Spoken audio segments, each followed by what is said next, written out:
Since that day, the house has remained silent. The distance I felt from my parents, the shock of losing my brother, and the vicious cycle of blaming myself led me to shut myself in my room. How long had I been living like that? One day, my mother knocked on my door. She called out to me from outside the door, almost shouting, "Sarah! Open up! Let's talk properly." I thought about ignoring her and letting it pass. But if I didn't open the door now, I might never be able to talk properly with my father or mother again, and I might never be able to leave this room. Suddenly scared, I slowly opened the door. My mother, with her kind eyes, looked straight at me. Her determined gaze made me step back. I was scared. It was the first time I felt this way towards my mother. Feeling frightened by my mother slowly approaching, I slipped past her and ran into my brother's room. It was the first time I entered his room since he was gone, and nothing had changed since he was alive. His presence was everywhere. Sarah. I always loved hearing my name called gently with a smile. But my brother was no longer there. Realizing this, I collapsed to the floor and cried loudly. My mother watched me from behind. My father and mother sat down, surrounding me, and my father spoke softly. "I don't know where to start. First, could you read Daniel's diary?" What my father handed me was my brother's diary. I took the diary with trembling hands and slowly began to read. Both my parents were tearing up, but I was too stunned to react. "I knew we had to talk about this someday." My father murmured apologetically. "Welcome home." My mother greeted me as I returned home, exhausted from a hard day's work. "You look tired today as well." She said this while making my favorite decaffeinated coffee. My father had been awake until a little while ago, but he decided to go to bed early for tomorrow. Well, that makes sense. I looked at the clock and saw it was already past 11 p.m. "Thank you, Mom." Seeing me drink the coffee, my mother also headed to her bedroom. I am Sarah, 39 years old. There is a reason why I am still living with my parents at this age without getting married. I am a surgeon at a general hospital near the station. Sometimes I get called in the middle of the night, and there are times when I can't come home at all. One reason I haven't met a man who can support me through such a demanding job is because of this, but that's not the only reason. When I turned 30, I started to worry about what people would think if I continued living at home, so I considered living alone, but my parents opposed it. You might think they are being overprotective, but that's not the case.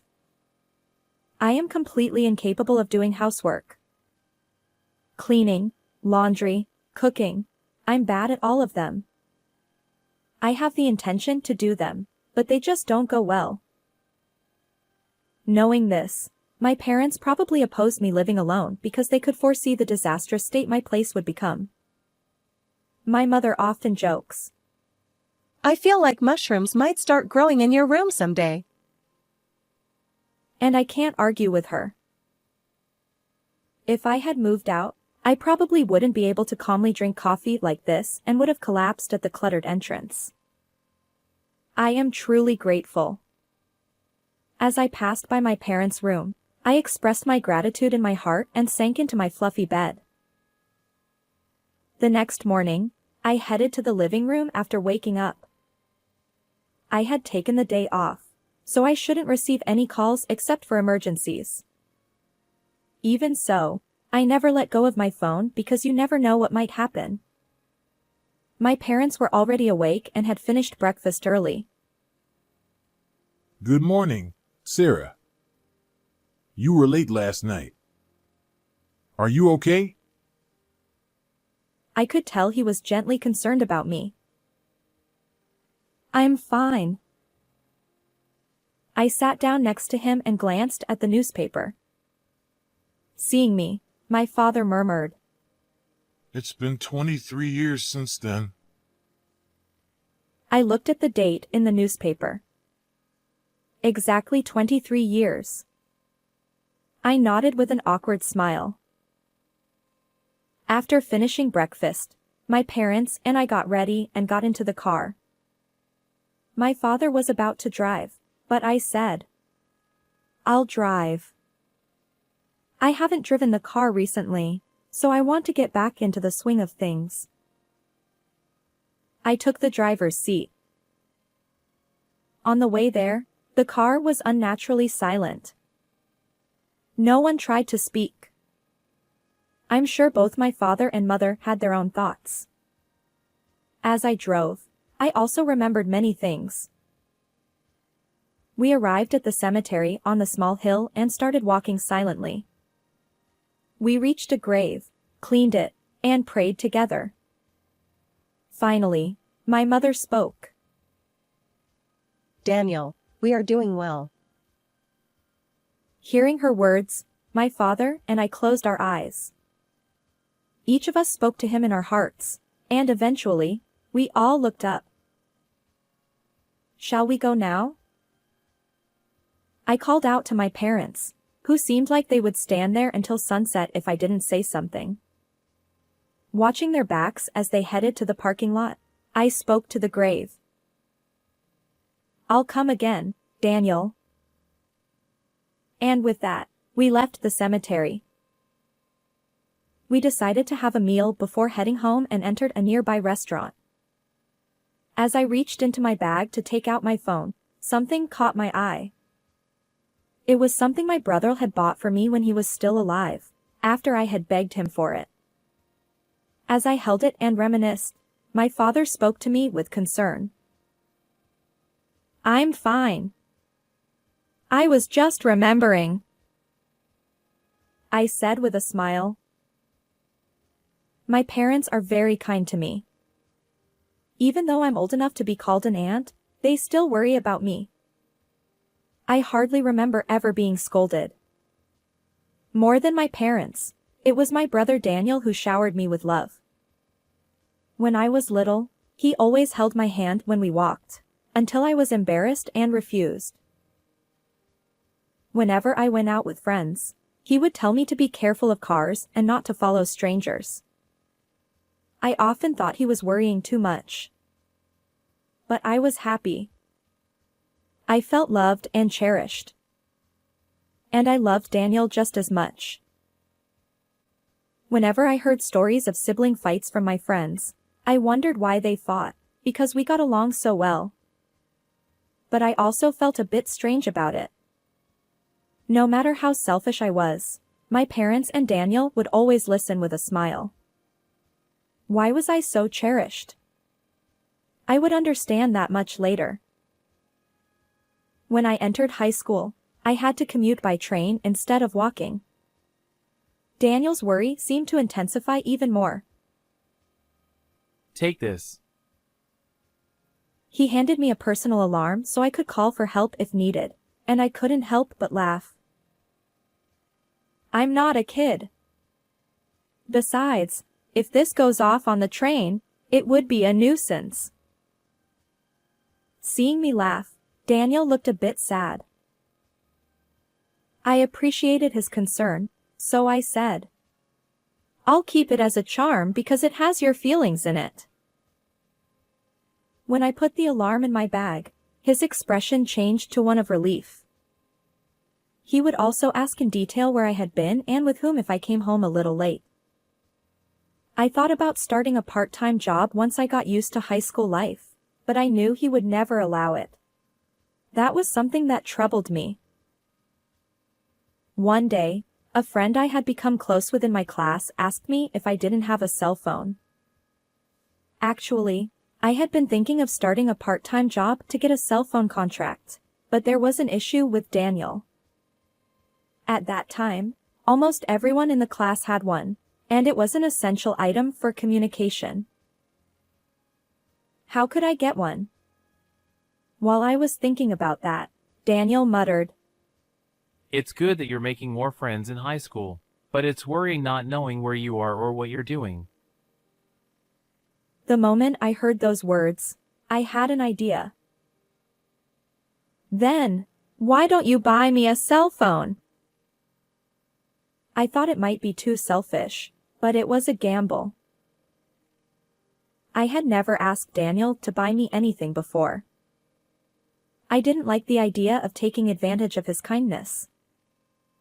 I was even a little surprised at myself for saying it. Huh? A cell phone?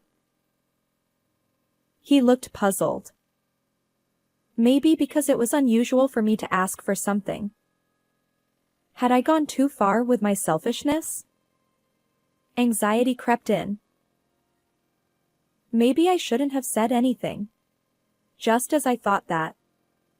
That's a great idea! Without paying attention to my stunned expression, Daniel was excitedly talking about when we should go and what kind of phone to get. On the next day off after that conversation, Daniel and I went out to buy a cell phone. I was excited about getting what I wanted and the joy of going out with Daniel after a long time. Maybe I was a bit too giddy, or maybe I felt too safe because Daniel was there, but I think my attention was scattered that day. Normally, I would be careful about my surroundings, but that day my field of vision seemed narrower. Even now, thinking back on it, I know there's nothing I can do about it. On the way back after buying the cell phone, we approached a crosswalk. I was so engrossed in talking with Daniel that I didn't see the signal. Despite the red light, I took a step forward. At that moment, Watch out! Daniel shouted and pulled my arm. You really need to pay attention to the signals. He was furious. I had never been scolded by Daniel before, and seeing him angry for the first time, I was too shocked to speak. Noticing my open-mouthed, stunned expression, Daniel returned to his usual gentle tone. Sorry for shouting. No! I should have watched the signal. Thank you, Daniel. He must have spoken louder than he thought. Daniel looked flustered, but when I turned to face him, he let out a big sigh. I'm sorry. Seeing Daniel looking so apologetic with his shoulders hunched, I felt a warm sensation in my chest. My dear brother. I'm not a child anymore. I decided to become a sister who could walk alongside him, not just someone he worried about.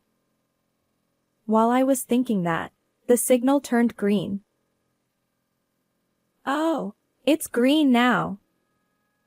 Let's go. I started walking. But before I could cross, something pushed me from behind. Ouch! As I fell forward and slowly turned around, I saw Daniel lying on the ground. What happened? People around us were in a commotion. The person in the car that had stopped near Daniel was frozen with a shocked expression. Daniel, lying on the crosswalk, wasn't moving at all. The road quickly became stained with blood, and I was led to a safe place by the people around me. Daniel! I called out to him repeatedly, but it seemed he couldn't hear me. Daniel! I wanted to rush over and check if he was okay, but my legs wouldn't move. Daniel! Someone was patting my back as I cried out. Even though my mind was in a panic, for some reason, the voices of others talking stuck in my ears. He had amazing reflexes. It's good he saved his sister, but... I didn't want to hear such things. I crouched on the road and cried out as loud as I could. Eventually, an ambulance arrived, and Daniel was taken away. Since I had also gotten injured when I fell, I was taken to the hospital with him. Even in the ambulance, I called out to Daniel. But he still seemed unconscious. Why did this have to happen? He said he would help me set up my cell phone when we got home. I was planning to email him every day so he wouldn't worry. I won't forgive you if you don't wake up. Clenching my fists, I just wished for Daniel's safety with all my heart. My injuries were not serious, and by the time my treatment was finished, my father and mother had arrived at the hospital. But something was off. My mother was crying hysterically, while my father was staring blankly into the distance. Dad! Mom! When they saw me, my mother hugged me while crying, and my father's hand touched both our shoulders. I see. The thought of Daniel being in an accident was too much for my kind parents to bear. But they didn't need to be so down. He would wake up soon. Just as I was about to say that, my father spoke first. I'm just glad Sarah is safe. Daniel really protected you. What was he talking about? I couldn't help but laugh. Dad, what are you saying? Just me. Daniel will be fine too. My mother started crying again. I could feel her arms trembling as she held me. Mom, you're crying too much. Daniel will be okay. But neither my father nor my mother responded. How long did we stay there, hugging each other? A woman came over and spoke to us. She led us to where Daniel lay on a bed, looking completely different. Since that day, the house has been eerily quiet, and despite the lights being on, it felt dark. Perhaps out of concern for my depression, my parents didn't talk to me. They seemed distant, almost as if they were afraid of something. I felt a clear distance that hadn't been there when Daniel was alive. Gradually, I began to believe that Daniel's death was my fault, and I was consumed by guilt. Caught in a vicious cycle of feeling distant from my parents, the shock of losing Daniel, and constantly blaming myself, I withdrew into my room and stopped going to school. I spent my days doing nothing but reminiscing about Daniel and crying. On my desk, the shopping bag from the cell phone store we visited that day was left untouched. How long did I spend my days like that? My mother brought meals to my door every day, but I had no appetite and barely touched them. Then one day, as usual, my mother knocked on my door. Sarah, I'm leaving your meal here. I didn't respond and listened as her footsteps faded away. Soon, I would hear her going down the stairs. But then, her footsteps stopped and came back towards my room. She stopped in front of the door and spoke. This can't go on. It was rare for her to raise her voice like that. Sarah! Open the door! Let's talk properly. I thought about ignoring her. But she persistently called out to me and knocked on the door. If I missed this chance, it might really be the end. If I didn't open the door now, I might never be able to talk properly with my parents again, and I might never leave this room. Suddenly scared, I slowly opened the door. Seeing my mother for the first time in a while, she looked pale and haggard. Her gentle eyes stared straight at me. Pushed by the determination in her gaze, I took a step back. Scared. It was the first time I felt that way towards my mother. Feeling fear as she slowly approached, I slipped past her and ran out of my room. Instinctively, I ran into Daniel's room. It was the first time I entered his room since he passed away, and nothing had changed since he was alive. The chair he always sat in, the TV connected to the game console, the suit hanging on the wall. On the day we talked about going to buy a cell phone, he was sitting in this chair. We had spent many nights playing games together. Using studying as an excuse, I often came into this room to chat about trivial things. The room still smelled like him, and memories flooded back. His presence was everywhere. Sarah. I loved how he always called my name with a gentle smile. But he was no longer there. The moment I realized that, I collapsed to the floor and cried out loud. My mother watched me from behind. By the time I stopped crying, it was already dark outside. My father, who had returned from work, and my mother, who had been watching over me, slowly approached me. Exhausted from crying and drained of all energy, I didn't even have the will to reject them. My parents sat down on either side of me as I sat on the floor, and my father spoke quietly. Actually, after Daniel passed away, your mother and I came into this room together. His voice was as gentle as ever, and the awkwardness I had felt earlier was gone. We found a diary in Daniel's desk. After reading it, we realized we needed to face you properly. Your mother and I talked about it. A diary. Could it be something Daniel wrote? I had no idea he kept a diary. Holding my hand, my mother began to speak. Sarah, I'm sorry. I must have seemed so cold. You must have felt anxious and lonely. I'm really sorry. She apologized over and over, and I didn't know how to respond. I don't know where to start.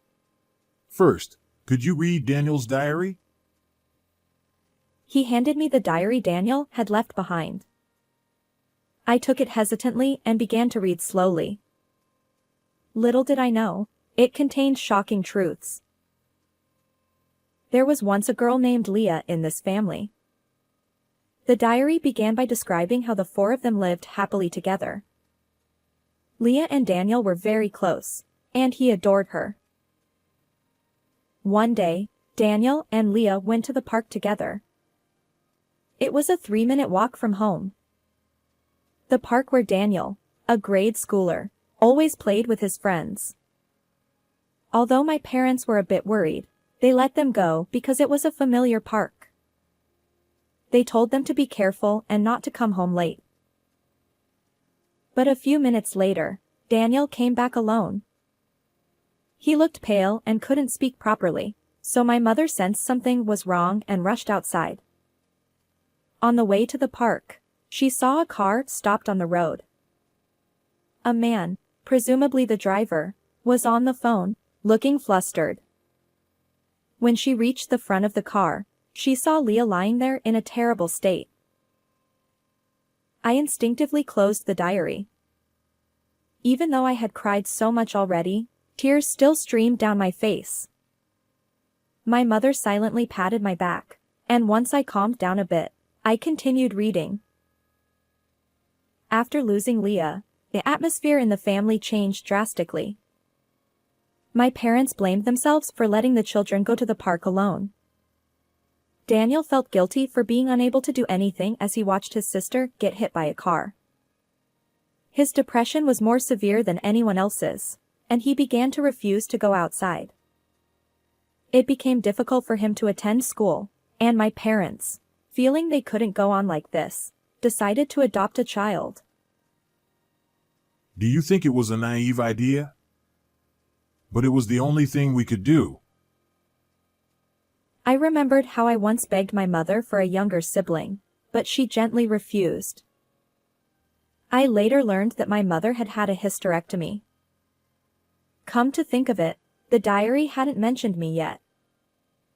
There were no more children that could be born from my mother, so they chose to adopt. With a strangely pounding heart, I continued reading, only to be met with another shock. The child they adopted was a baby girl. Her name was Sarah. What? Me? Both my parents were teary-eyed, but I was too stunned to react. I was adopted!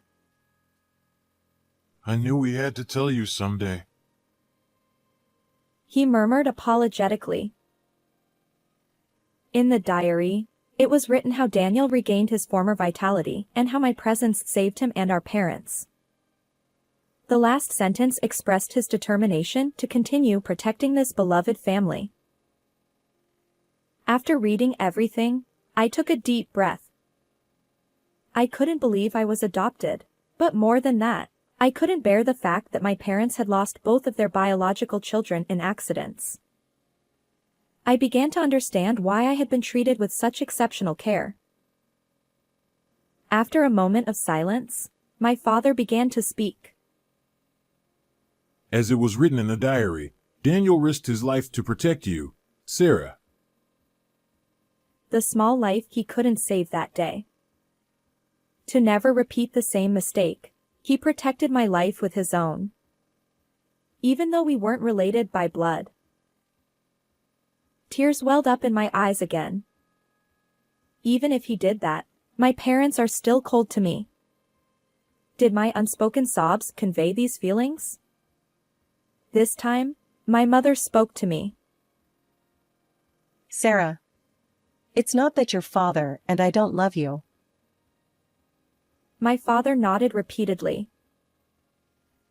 We lost 2 children, and we were so scared of losing you too. I can't understand the feelings of parents who have lost their beloved children. But the deeper the love, the greater the pain must be. We love you, Sarah, and you are very precious to us. Please understand that. Listening to them, it seemed that their fear of losing me overshadowed their love, making them unsure of how to interact with me. How could I know that if you didn't tell me? I spoke emotionally.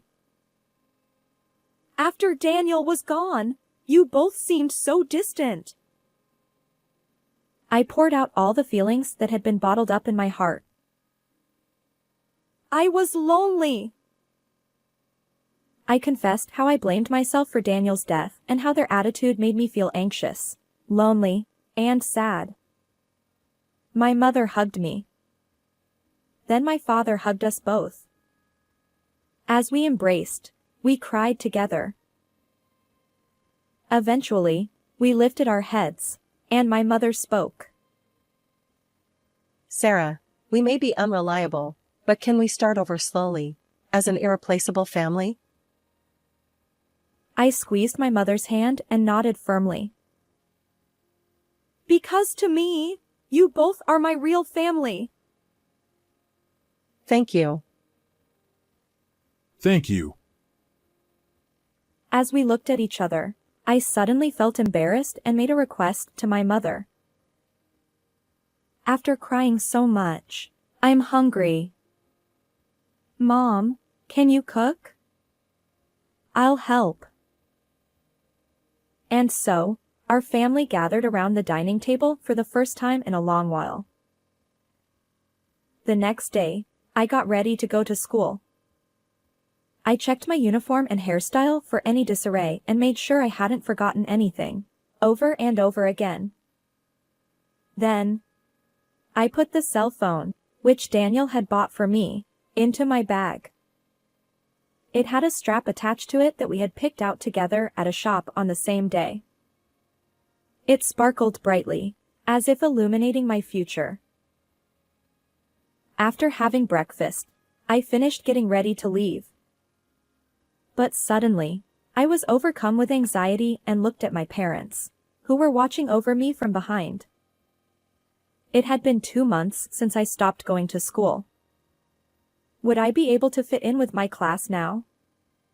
Sensing my anxiety, my parents each took one of my hands. It's okay. I have a place to come back to. I have a family waiting for me. With determination, I stepped outside the house. I never imagined you would become such a fine doctor. Even though you can't clean or cook at all. As we ate, the time passed peacefully. I became a doctor because I wanted to save as many victims of accidents like Daniel's as possible. After returning to school, I studied tirelessly, even sacrificing sleep, and eventually decided to go to medical school. Of course, there were many twists and turns along the way. But the presence of Daniel, who continued to live on in our hearts, supported me many times. The next morning, I packed my usual work tools into my bag. When I opened my bag again to check if I had forgotten anything, I saw the strap shining brightly. I had cherished it since that day. It was a treasure I had bought with Daniel. Today, too, it seemed to be pushing me forward. Before leaving the house, I looked back inside. Then, in a loud voice, I said, "I'm off." I felt like I heard Daniel's voice along with my parents' voices. Take care. How did you like this story? Please don't forget to subscribe to the channel. See you in the next video.